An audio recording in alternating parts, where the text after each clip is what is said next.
Mesdames et messieurs, bonjour à toutes et à tous, bienvenue sur un autre épisode. Aujourd'hui, nous allons évoluer dans notre message intitulé « L'homme spirituel, le reflet de Christ ». Deuxième partie, toujours avec l'apôtre Joshua Selman. Alors la dernière fois, on avait conclu d'accord qu'il existe trois types d'hommes ou trois types de chrétiens et on avait vu que le premier type d'homme ou de chrétien, eh bien c'est l'homme naturel, c'est-à-dire le chrétien naturel. Et le deuxième type de chrétien, c'est le chrétien charnel. Et donc nous avions d'accord développé un peu ce qui recouvre ou l'idéologie d'accord du chrétien charnel et c'est à ce point que nous allons évoluer aujourd'hui. Alléluia. Beaucoup de chrétiens sont malheureusement encore à l'état charnel. À l'état charnel à cause de nos pensées, nos façons de penser et de réfléchir, nos façons de voir les choses, nos perspectives, nos croyances, toujours à l'état charnel à cause de nos désirs charnels, nos désirs qui nous poussent et qui nous contrôlent la plupart du temps. À l'état charnel toujours parce que, eh bien, beaucoup de chrétiens aujourd'hui ont du mal, d'accord, à s'attacher à la voix du Saint-Esprit. Beaucoup de chrétiens ont du mal à s'accrocher à Dieu et à respecter ses voix. Donc, un homme charnel ou un chrétien charnel, eh bien, est celui-là qui n'a pas subi la circoncision du cœur. C'est-à-dire, c'est celui-là qui, dont l'esprit, dont les pensées n'ont pas été transformées, n'ont pas été affectés positivement, d'accord, par la parole de Dieu et par le Saint-Esprit.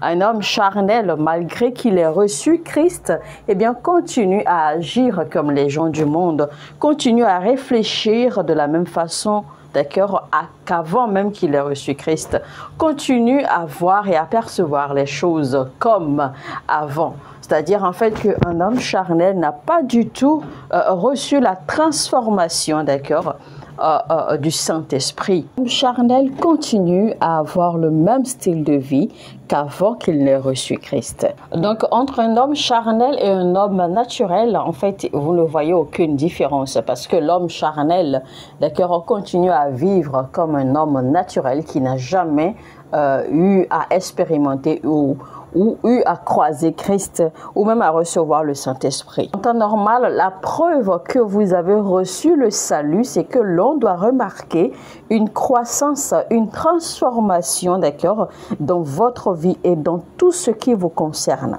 Lisons Éphésiens 2, versets 1 à 2. Vous étiez morts par vos offenses et par vos péchés, dans lesquels vous marchiez autrefois, selon le train de ce monde, selon le prince de la puissance de l'air, de l'esprit qui agit maintenant dans les fils de la rébellion. Alors, à travers ce verset, vous allez comprendre qu'il y a des gens dans ce monde, quand vous voyez leur façon de vivre, ou quand vous voyez les choses que ces gens font, eh bien, l'on se pose beaucoup de questions. Et généralement, quand vous essayez d'orienter ou de conseiller ces gens, eh bien, il n'y a aucun changement, il n'y a aucun impact. Pour ce genre de personnes, eh bien, ce qu'il leur faut, en réalité, généralement, eh bien, c'est l'appel à donner leur vie à Christ. C'est l'appel au salut. Parce que peu importe les méthodes que vous employez pour essayer de faire changer ces gens, ça ne marchera pas parce que il y a un esprit, d'accord. Selon le verset que nous avons lu, eh bien, il y a un esprit, d'accord, qui habite en ces gens et qui les conduit à agir ou à vivre comme ils le font. Et donc, des conseils ou toute autre façon de vouloir les changer ne pourra pas marcher si le salut n'intervient pas. Qu'il y a des gens, d'accord, qui font des choses et quand vous essayez de les en sortir, eh bien, vous avez l'impression que cela marche, mais ces gens, même quand ces gens ont envie, d'accord, de ne plus faire ce qu'ils font, ou de ne plus répéter ou de ne plus vivre, d'accord, le style de vie qu'ils ont, eh bien, vous les voyez, d'accord, retomber dans leur vice. Et donc, quand vous voyez quelqu'un comme ça ou quand vous rencontrez des gens, d'accord, qui ont une sorte de style de vie, d'accord, qui se répète, ou des gens qui font des choses pas bien, des choses négatives, évidemment, des choses qui n'honorent pas Dieu, évidemment, mais que vous constatez que ces gens, d'accord, font ces choses à répétition, à force même de vouloir laisser, de vouloir abandonner, d'accord, leur vice, eh bien, vous les voyez retomber encore et encore dans leur vice ou dans leur péché. Eh bien, ne perdez pas du temps à utiliser les conseils, à appliquer les conseils ou des thérapies, etc., pour en fait aider ces gens. Vous devez appliquer une autre forme de thérapie qui est la puissance de Dieu. La puissance de Dieu à travers la parole, la puissance de Dieu à travers l'appel au salut de Christ. Parce que c'est un esprit qui les habite, qui les amène à faire ces choses-là. De la même façon qu'il y a un esprit qui habite les gens et qui fait que, eh bien, ces gens ne font que attirer des problèmes. Ces gens ne font que attirer des ondes négatives. Donc, il y a un esprit qui habite les gens et qui leur fait faire des choses, même des choses qu'ils ne peuvent pas contrôler, des choses qu'ils, profondément, en fait, pourraient ne même pas apprécier ou aimer, mais ils se voient faire ces choses. En réalité, vous ne pouvez pas changer ou impacter ce genre de personnes positivement tant que l'esprit qui les habite n'a pas été chassé ou l'esprit qui les habite n'a pas été dominé par la puissance de Dieu. Donc, voyez-vous, ce genre d'expérience, en fait, est relégué, d'accord, en fait, aux non-croyants, aux païens. Mais vous allez être surpris, d'accord, que beaucoup de chrétiens, eh bien, ont ce genre d'expérience de vie, ou d'expérience de vie de chrétiens, ou d'expérience de vie d'individus. Parce qu'en fait, c'est une grave erreur de penser que parce que vous avez reçu le salut, que les démons ou les mauvais esprits ne peuvent pas vous poursuivre, ou que les démons et les mauvais esprits ne peuvent pas vous posséder. C'est une grave erreur de penser cela. C'est une erreur de penser que les démons ne peuvent pas s'en prendre à votre destin ou que les démons ne peuvent pas s'en prendre à votre esprit ou à vos pensées. En temps normal, ça ne devrait pas être ainsi. Mais le problème, c'est que puisque, même en tant que chrétien, eh bien, beaucoup, nous avons encore cette nature charnelle, eh bien, nous donnons d'accord l'ouverture au diable de pouvoir entrer, de pouvoir pénétrer, d'accord, et nous manipuler. C'est pour cela que vous allez voir des païens ou des non-croyants et les croyants qui souffrent, d'accord, de même chose. Alors, en réalité, les démons et les esprits ne peuvent plus vous posséder, d'accord, une fois que vous recevez Christ. Mais ils peuvent vous manipuler, ils peuvent manipuler votre histoire, ils peuvent manipuler les événements autour de vous pour influencer votre vie. Ils peuvent manipuler votre vie, votre destin comme ils le veulent, parce qu'ils vont utiliser, d'accord, votre vie quotidienne. Ils vont utiliser les choses autour de vous, les gens autour de vous, les événements autour de vous pour, en fait, manipuler et influencer et déséquilibrer complètement votre vie et vous causer beaucoup de troubles. Mais une chose est certaine, ils ne peuvent plus vous posséder directement parce que vous avez déjà reçu la vie de Christ en vous. Mais ils vont manipuler parce que la manipulation devient leur terrain. D'accord? Et votre vie sera comme si vous étiez possédé. Alors, peu importe votre rang ou votre rang social ou votre position dans l'Église ou dans le corps du Christ, que vous soyez pasteur, que vous soyez révérend, que vous soyez un simple fidèle, eh bien, cela importe peu au diable. Tant que vous avez, d'accord, un esprit charnel ou tant que vous êtes encore charnel, eh bien, vous avez les portes ouvertes pour le diable. Le diable aura accès à vous aisément. Parce que le diable n'a de respect pour personne. Alors, ce n'est pas parce que vous avez reçu la grâce, d'accord, de par votre salut de Dieu, que vous allez forcément la mettre en pratique pour pouvoir en jouir. Parce que vous pouvez bel et bien, d'accord, recevoir la grâce et la perdre. Vous pouvez bel et bien recevoir la grâce et ne pas l'utiliser à votre avantage. Parce que certainement, vous n'avez pas été transformé pour savoir comment utiliser cette grâce à votre avantage. Alors, c'est la raison pour laquelle chaque fois que Jésus-Christ rencontrait la foule, il avait pitié. Il ressentait toujours cette compassion pour la foule et c'est pour cela que Jésus-Christ prenait tout son temps pour enseigner la foule.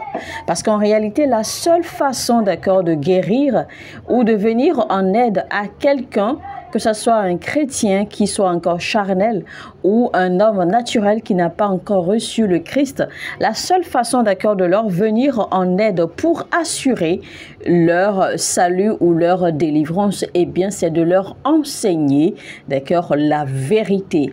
C'est de leur enseigner la lumière. Et évidemment, d'accord, sur la base de la parole de Dieu. Et encore là, il faut faire attention parce que quand on parle d'enseignement, il y a beaucoup qui enseignent aujourd'hui. Mais l'on se demande en fait sur quoi est basé leur enseignement. D'où il est important que vous fassiez attention, d'accord, en fait, pour sélectionner, d'accord, les enseignements à suivre. Parce qu'il y a des enseignements qui, au lieu de vous bâtir, au lieu de vous transformer, vont davantage vous plonger dans le noir, vont davantage, d'accord, vous rendre confus, vont davantage vous déséquilibrer. Donc, il faut alors enseigner, si vous êtes celui qui enseigne, il faut alors assurer, d'accord, ou s'assurer que vous enseignez la vérité, que vous enseignez le bon message qui puisse aider, d'accord, les âmes ou la personne que vous êtes en train d'enseigner. Parce qu'en réalité, l'enseignement, d'accord, est la meilleure façon de guérir, d'accord, de gens ou les gens, de personnes qui sont dans ces situations. Donc, si vous êtes prédicateur et que, ou enseignant, et que c'est vous qui enseignez un peuple ou une foule qui est dans le besoin, d'accord, dans le cas de figure, eh bien, assurez-vous que vous enseignez une doctrine qui est équilibrée, basée sur la parole de Dieu, la vérité et la lumière de Christ, et également équilibrée, d'accord, et renforcée avec la puissance de Dieu pour pouvoir produire, eh bien, un effet, d'accord, dans la vie des gens que vous enseignez. Alors, un homme charnel ou un individu charnel a besoin plus que de conseils, a besoin plus que de lire les livres, a besoin plus que de direction et d'orientation. Un homme charnel a plutôt besoin de se soumettre au ministère de la parole de Dieu à travers un enseignant ou un prédicateur de la parole de Dieu. C'est seulement à ce moment-là que le processus de sa transition à devenir un homme spirituel va démarrer. Maintenant, nous allons parler de l'homme spirituel. Alors, contrairement à ce que tout le monde pense, un homme spirituel n'est pas celui-là qui est ouvert ou qui a accès au règne de l'esprit, ou qui est ouvert aux dimensions spirituelles. Donc, vous allez me prêter attention à ce niveau. Quand on parle d'un homme spirituel, on ne parle pas de celui-là qui peut, d'accord, avoir les expériences de transition, d'accord, du règne physique au règne spirituel de son âme, ou celui-là qui a le don de vision, qui a le don de prophétie, qui a le don de la parole de connaissance, celui-là qui peut voir dans le règne de l'esprit, celui-là qui peut piquer les choses dans le règne de l'esprit. Non, nous ne parlons pas de celui-là. Ce n'est pas, en fait, les critères ou les caractéristiques d'un homme spirituel.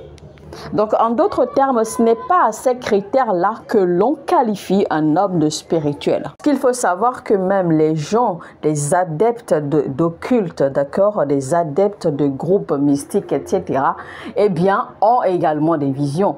Ce sont des gens qui peuvent également voir dans le règne spirituel. Ce sont des gens qui peuvent également avoir accès aux dimensions spirituelles. Ce sont des gens qui peuvent également percevoir et avoir des visions, avoir des expériences de transition du corps, de l'état physique à l'état métaphysique, etc. Parce que pour le croyant ordinaire, quand on parle de quelqu'un qui est spirituel, eh bien, c'est la photo, d'accord? C'est ce que nous nous imaginons tout de suite. C'est la photo, c'est l'image que nous nous faisons tout de suite, d'accord, d'une personne ou d'un homme spirituel.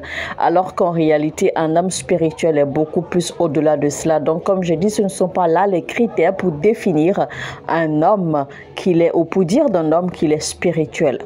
Maintenant, nous allons définir ce que c'est qu'un homme spirituel, d'accord, sur la base des Écritures. Alors, il y a des critères, d'accord, qui peuvent nous aider à reconnaître un chrétien qui est spirituel.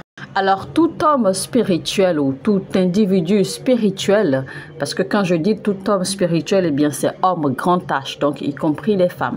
Alors, tout homme spirituel, premier critère, d'accord, doit avoir passé, d'accord, l'expérience de la nouvelle naissance. C'est pour cela qu'on ne détermine pas un homme spirituel parce qu'il a accès aisément au règne de l'esprit. Pourquoi? Parce que tout homme, d'accord, qui est exposé au règne de l'esprit et qui sait comment manipuler eh bien, les différents principes de la nature ou de l'atmosphère peut facilement transcender dans le règne de l'esprit. Et donc, tous ceux qui ont accès au règne de l'esprit, en fait, ne sont pas nés de nouveau. Ils n'ont pas tous reçu Christ.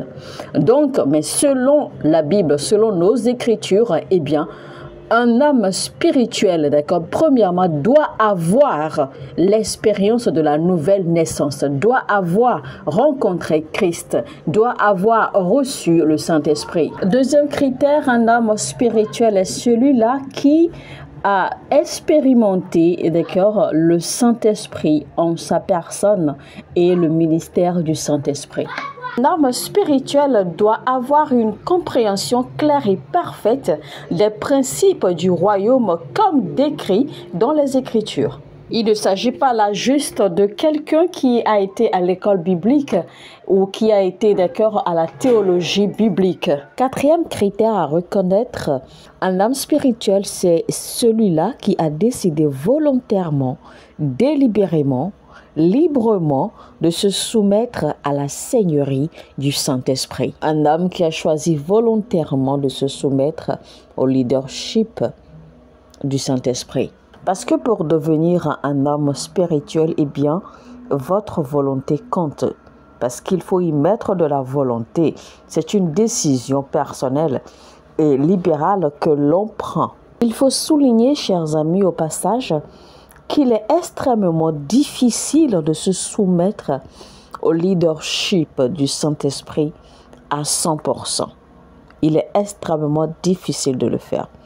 Parce que quand vous décidez de vous soumettre au leadership, à la direction du Saint-Esprit, eh bien, soyez certain que votre vie sera complètement bouleversée. Bouleversée dans le sens où le Saint-Esprit prendra le contrôle de votre vie. Et quand le Saint-Esprit prend le contrôle de votre vie, évidemment, les plans que vous avez faits, d'accord, humainement, les décisions, les suggestions, ou les programmations, ou les projets que vous avez établis humainement, eh bien, selon votre volonté, le Saint-Esprit va absolument tout détruire. Parce que, rappelez-vous qu'il est écrit dans la Bible que nos projets ne sont pas les projets de Dieu. Les projets de Dieu pour nous sont différents des nôtres. Et donc, quand vous décidez de vous soumettre alors à la direction exclusive du Saint-Esprit, eh bien, soyez certain que l'ordre que vous avez en fait établi pour votre vie, le style de vie que vous avez choisi de vivre, eh bien, tout cela sera complètement bouleversé parce que Dieu voudra alors établir ses projets, ses plans, ses volontés. Il voudra alors tracer ses voies avec vous. Et donc, évidemment, vos voies ne vont plus compter. Vos projets vont être bouleversés. Vos plans, vos programmations, etc. Tout cela va être complètement bouleversé. Parce qu'à ce moment-là, votre volonté ne comptera plus. Parce que vous avez décidé de suivre exclusivement la volonté du Saint-Esprit. Et c'est en cela même qu'il est difficile pour les gens de se soumettre à la direction du Saint-Esprit. Et c'est pour cela que beaucoup fuient, beaucoup préfèrent, beaucoup choisissent même, d'accord, vivre dans leur volonté et ne pas du tout se soumettre au Saint-Esprit. Parce qu'ils voient, parce qu'ils ne sont pas encore en mesure de laisser, d'accord, de laisser aller ou de se débarrasser de leur voix ou de leur projet ou de leurs pensées personnelles. Donc, il est très, très difficile d'accord, de se soumettre au leadership du Saint-Esprit. Mais c'est le quatrième point quand même qui va déterminer si vous êtes un homme spirituel ou une femme spirituelle en tant que chrétien. Quand vous aurez décidé volontairement de vous soumettre à la direction du Saint-Esprit et que le Saint-Esprit prend le contrôle, à ce moment-là seulement, on pourra voir les traits, les caractères d'un homme spirituel se manifester à travers vous. Il est écrit dans Jérémie 29, verset 11, « Car je connais les projets que j'ai formés sur vous, dit l'Éternel. Ce sont des projets de paix et non de malheur, afin de vous donner un avenir et de l'espérance. » Alors, se soumettre au leadership ou à la conduite du Saint-Esprit, eh bien, est basé sur le fait que vous compreniez clairement que les pensées de Dieu, que les voies de Dieu ne sont pas les vôtres. Parce qu'il est essentiel de comprendre que vous pouvez désirer votre vie, d'accord, d'une certaine manière, d'une certaine façon. Vous pouvez décrire ou dessiner votre vie comme vous l'entendez, mais ce sont là vos désirs et vos projets. Mais en même temps, eh bien, il se peut que vos projets ne concordent pas au plan de Dieu pour votre vie. Il se peut que la vie que vous désirez ou la vie que vous avez dessinée pour vous-même, eh bien, ne correspond pas au plan de Dieu, ne correspond pas à la volonté de Dieu. Et donc, c'est pour cela qu'il est important que quand vous décidez de vous soumettre entièrement à la conduite, au leadership du Saint-Esprit, eh bien, il est primordial que vous compreniez cela afin que cela vous soit plus facile de vous laisser aller, d'accord, à la conduite du Saint-Esprit.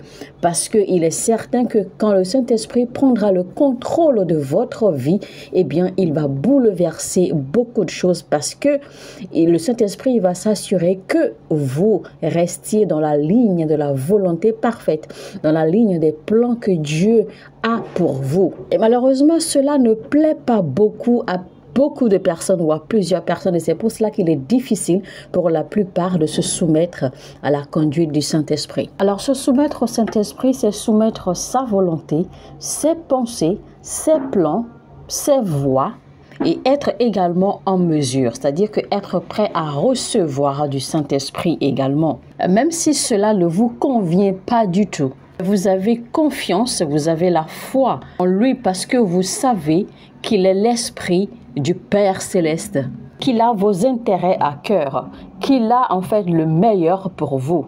Même si pour l'instant, même si au début cela ne paraît pas évident, même si au début cela paraît difficile et compliqué, après, dans l'avenir, vous verrez bien les résultats. Vous verrez bien, d'accord, en fait, que la conduite, la sagesse du Saint-Esprit vous a conduit loin et vous a amené à de nombreuses réalisations. Cela vous maintient surtout dans les plans, dans la volonté de Dieu pour votre destin. Mesdames et messieurs, eh bien, nous sommes arrivés à la fin de la deuxième partie de notre message, l'homme spirituel, le reflet de Christ. Et c'était donc avec l'apôtre Joshua Selman.